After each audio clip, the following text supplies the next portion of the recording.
ലഡാക്ക്, ഹിമാചൽ പ്രദേശ് എന്നിവയുടെ സംസ്ഥാന മൃഗമാണ് സ്നോ ലേപ്പേഡ്.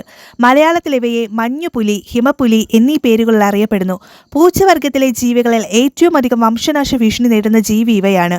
ഭൂമിയിലെ ഏറ്റവും നിഗൂഢമായ പൂച്ചവർഗം എന്നാണ് ഇവയെ വിശേഷിപ്പിക്കുന്നത്. സ്നോ ലേപ്പേഡ് ഇന്ത്യയിൽ ഉൾപ്പെടെ 12 രാജ്യങ്ങളിൽ മാത്രമാണ് ജീവിക്കുന്നത്.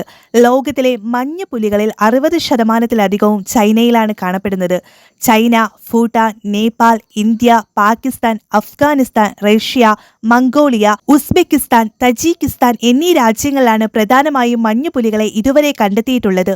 ഇന്ത്യയിൽ ജമ്മു ആൻഡ് കാശ്മീർ, ഹിമാചൽ പ്രദേശ്, ഉത്തരാഖണ്ഡ്, സിക്കിം, അരുണാചൽ പ്രദേശ് എന്നിവിടങ്ങളിൽ ഇവയെ കാണപ്പെടുന്നു. ഹിമാലയത്തിൽ 5000 മീറ്റർ വരെ ഉയരത്തിലാണ് മഞ്ഞുപുലികൾ ഇന്ത്യയിൽ കാണപ്പെടുന്നത്. ഇത്രയും ഉയരത്തിൽ ജീവിക്കുന്ന മറ്റൊരു പൂച്ചവർഗം ഭൂമിയിലില്ല. വലിയ കുന്നിൻ ചെരുവുകളിൽ നിഷ്പ്രയാസം കയറാനും ഇറങ്ങാനും ഇവയ്ക്ക് കഴിയും. അപൂർവമായി മാത്രമേ ഇവ പ്രത്യക്ഷപ്പെടാറുള്ളൂ. നരച്ച നിറമുള്ള ശരീരം മലകൾക്കിടയിൽ ഒളിച്ചിരിക്കാനും മനുഷ്യരെ കണ്ണിൽപ്പെടാതിരിക്കാനുമുള്ള ഒരു മറയായി മാറുന്നു. വാലാണ് ഏറ്റവും ശ്രദ്ധേയമായ അവയവം.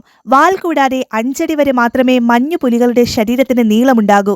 വാൽ മാത്രം ഏതാണ്ട് 36 ഇഞ്ച് നീളമുണ്ടാകും.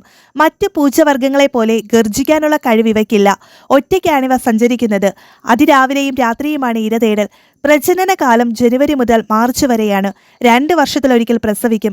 ഗർഭകാലം 90 മുതൽ 110 ദിവസമാണ്. അരുണാചൽ പ്രദേശിലെ ഗോത്രങ്ങളുടെ ആചാരങ്ങളിലും സ്ഥാനമുള്ള മൃഗങ്ങളാണ് മഞ്ഞുപുലികൾ. നിഗൂഢമായ സ്വഭാവമുള്ള ഈ ജീവികൾ വേട്ടയാടപ്പെടുകയാണ്. മനുഷ്യരുമായുള്ള സംഘർഷങ്ങളും ഭക്ഷണം കിട്ടാത്ത സാഹചര്യവും വേട്ടയാടലും ഇവയുടെ എണ്ണം കുറയാൻ കാരണമായി. ഒക്ടോബർ 23 അന്താരാഷ്ട്ര മഞ്ഞുപുലി ദിനമായി ആചരിച്ചു വരുന്നു.